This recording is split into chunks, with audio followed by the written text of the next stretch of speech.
All right, the debate is on. President Biden, inflation has slowed, but prices remain high. Since you took office, the price of essentials has increased. For example, a basket of groceries that cost $100 then now costs more than $120. And typical home prices have jumped more than 30%. What do you say to voters who feel they are worse off under your presidency than they were under President Trump? I got to take a look at what I was like when I became president and what Mr. Trump left me. We had an economy that was in free fall. The pandemic was so badly handled. Many people were dying. All he said was, it's not that serious. Just inject a little bleach in your arm. You'll be all right. The economy collapsed. There were no jobs. Unemployment rate rose to 15%. It was terrible. And so what we had to do is try to put things back together again. And that's exactly what we began to do. We created 15,000 new jobs. We brought out another position where we have 800,000 new manufacturing jobs. But there's more to be done. There's more to be done. Working class people are still in trouble. I come from Scranton, Pennsylvania. I come from a household where the kitchen tables and things weren't able to be met during the month was a problem. The price of eggs, the price of gas, the price of housing, the price of a whole range of things. That's why I'm working so hard to make sure I deal with those problems. And we're going to make sure that we reduce the price of housing. We're going to make sure we build 2 million new units. We're going to make sure we cap rents so corporate greed can't take over. The combination of what's left with the corporate greed is the reason why we're in this problem right now. In addition to that, we're in a situation where if you had to take a look at all that was done in his administration, he didn't do much at all. By the time he left, things were in chaos. Things were in chaos. And so we put things back together. We created, like I said, those jobs. We made sure we had a situation where we brought down the price of prescription drugs, which is a major issue for many people, to $15 for an insulin shot as opposed to $400. No senior has to pay more than $200 for any drug, all the drugs they can include beginning next year. In a situation that's we're going to make that available to everybody, to all Americans. So we're working to bring down the price of the private kitchen table, and that's what we're going to get done. Thank you. President Trump? We had the greatest economy in the history of our country. We have never done so well. Everybody was amazed by it. Other countries were copying us. We got hit with COVID, and when we did, we spent the money necessary so we wouldn't end up in the Great Depression, the likes of which we had in 1929. By the time we finished, so we did a great job. We got a lot of credit for the economy, a lot of credit for the military, and no wars, and so many other things. Everything was rocking good. But the thing we never got the credit for, and we should have, is getting us out of that COVID mess.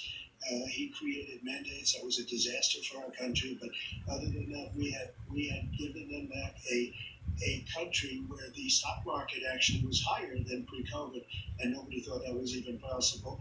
The only jobs he created are for illegal immigrants and bounce-back jobs, to bounce back from the COVID. He has not done a good job. He's done a poor job, and inflation's killing our country. Oh, whatever. Dangerous. Thank you. President Biden? Well, look, the greatest economy in the world. He's the only one that thinks that, I think. I don't know anybody else who thinks he's the greatest economy in the world. And, the fact of the matter is that we find ourselves in a situation where his economy, he rewarded the wealthy. He had the largest tax cut in American history, $2 trillion. He raised the deficit larger than any president has in any one term. He's the only president other than Herbert Hoover who's lost more jobs than he had when he began, since Herbert Hoover. The idea that he did something that was significant in the military, when he was president, we were still killing people in Afghanistan. He didn't do anything about that. Herbert Hoover. We still find ourselves in a position. I thought he said Adolf Hitler. A notion that we were this safe country. The truth is, I'm the only president this century that doesn't have this decade, that doesn't have any troops dying anywhere in the world like he did. President Trump, I want to follow up if I can. You want to respond to it? Well, I'm going to ask you a follow-up. You can do whatever you want. Ooh. I want to follow up. You want to impose a 10% tariff on all goods coming into the U.S. How will you ensure that doesn't drive prices even higher? Not going to drive them higher. It's just going to close countries that have been ripping us off for years, like China and many others, in all fairness to China. is going to just force them to pay us a lot of money, reduce our deficit tremendously, and give us a lot of power for other things. But he made a statement. The only thing he was right about is I gave you the largest tax cut in history. I also gave you the largest regulation cut in history. That's why we had all the jobs. And the jobs went down and then they bounced back. And he's taking credit for bounce back jobs. You can't do that. He also said he inherited 9% inflation. Now, he inherited almost no inflation, and it stayed that way for 14 months. And then it blew up under his leadership because they spent money like a bunch of people that didn't know what they were doing, and they don't know what they were doing. It was the worst, probably the worst administration in history. There's never been. And as far as Afghanistan is concerned, I was getting out of Afghanistan, but we were getting out with dignity, with strength, with power. He got out. It was the most embarrassing day in the history of our country's life. Nothing is Over embarrassing. the last 8 years, under both of your administrations, the national debt soared to record highs. And according to a new nonpartisan analysis, President Trump, your administration approved $8.4 trillion in new debt. Well, so far, President Biden, you've approved $4.3 trillion in new debt. So, former President Trump, many of the tax cuts that you signed into law are set to expire next year. You want to extend them and go even further, you say. With the U.S. facing trillion-dollar deficits and record debt, why should top earners and corporations pay even less in taxes than they do now? Because the tax cuts spurred the greatest economy that we've ever seen just prior to COVID. And even after COVID, it was so strong that we were able to get through COVID much better than just about any other country. But we spurred, that tax is spurred. Now, when we cut the taxes, as an example, the corporate tax was cut down to 21% from 39%, plus beyond that. We took in more revenue with much less tax, and companies were bringing back trillions of dollars back into our country. The country was going like never before, and we were ready to start paying down debt. We were ready to start using the liquid gold right under our feet, the oil and gas right under our feet. We were going to have something that nobody else has had. We got hit with COVID. We did a lot to fix it. I gave him an unbelievable situation with all of the therapeutics and all of the things that we came up with. We gave him something great. Remember, more people died under his administration, even though we had largely fixed it. More people died under his administration than our administration, and we were right in the middle of it, something which a lot of people don't like to talk about. But he had far more people dying in his administration. Wrong. He did the mandate, which is a disaster, mandating it. When the vaccine went out, he did a mandate on the vaccine, which is the thing that people most objected to about the vaccine. And he did a very poor job, just a very poor job. And I will tell you, not only poor there, but throughout the entire world, we're no longer respected as a country. They don't respect our leadership.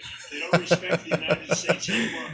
We're like a third world nation between weaponization of his election, trying to go after his political opponent.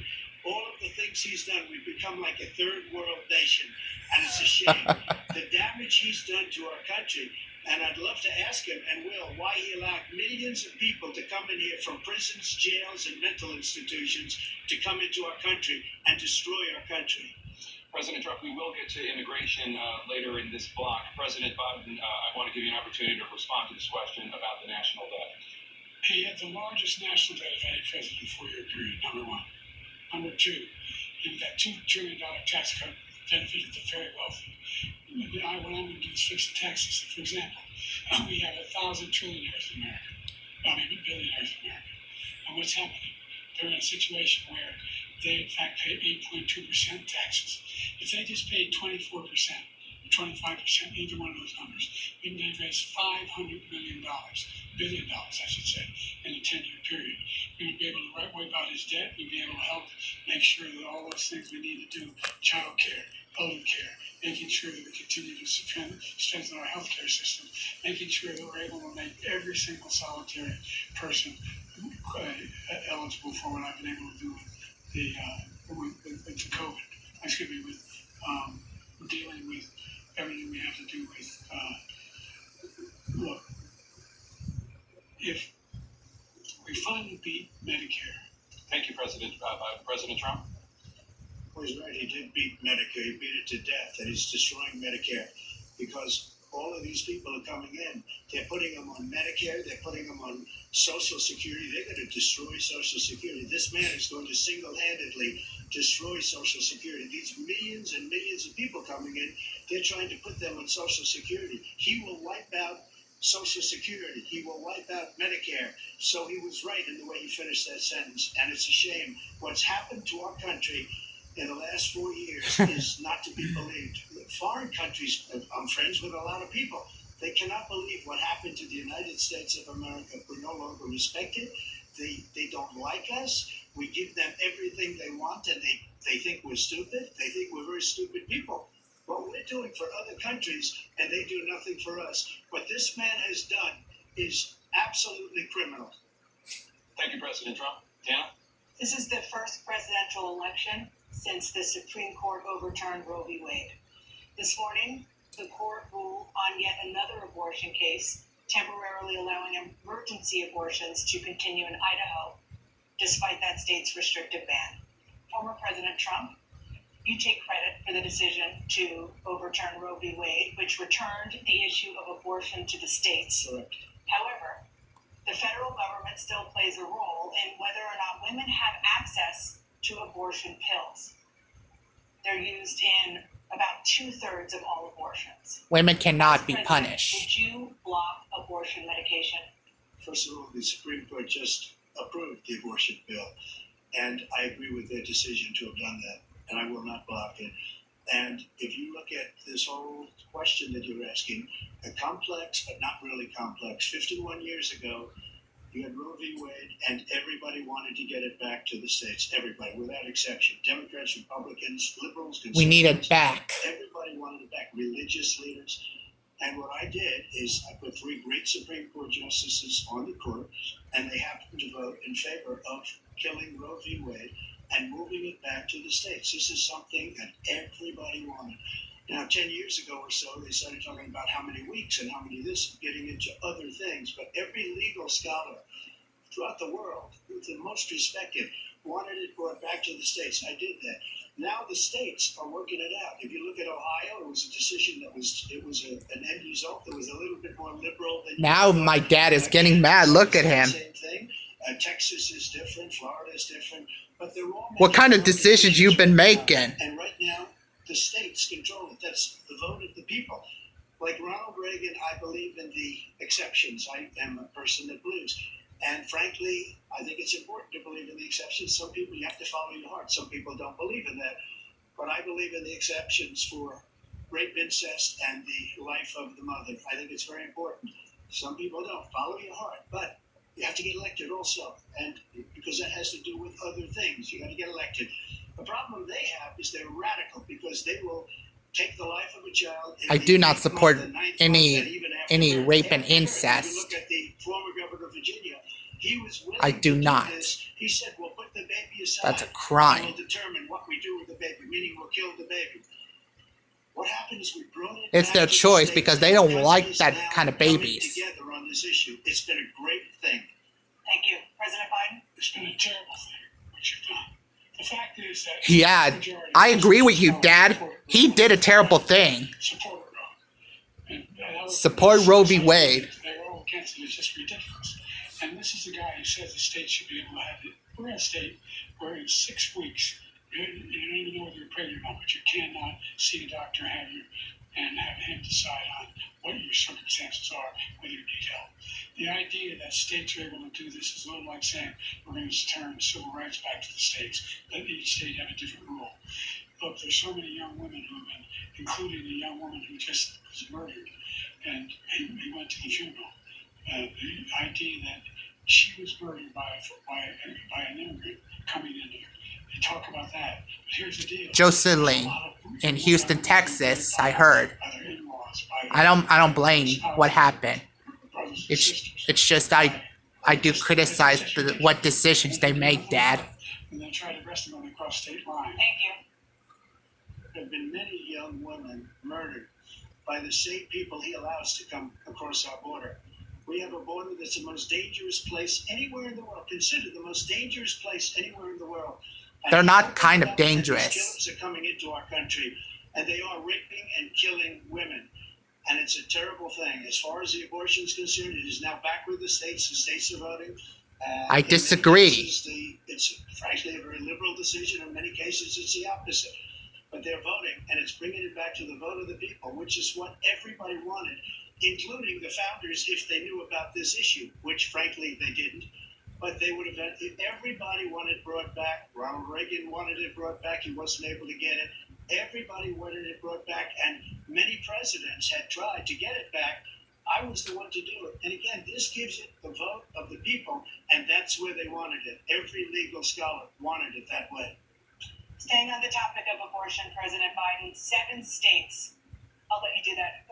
This is the same topic. 7 states have no legal restrictions on how far into a pregnancy a woman can obtain an abortion.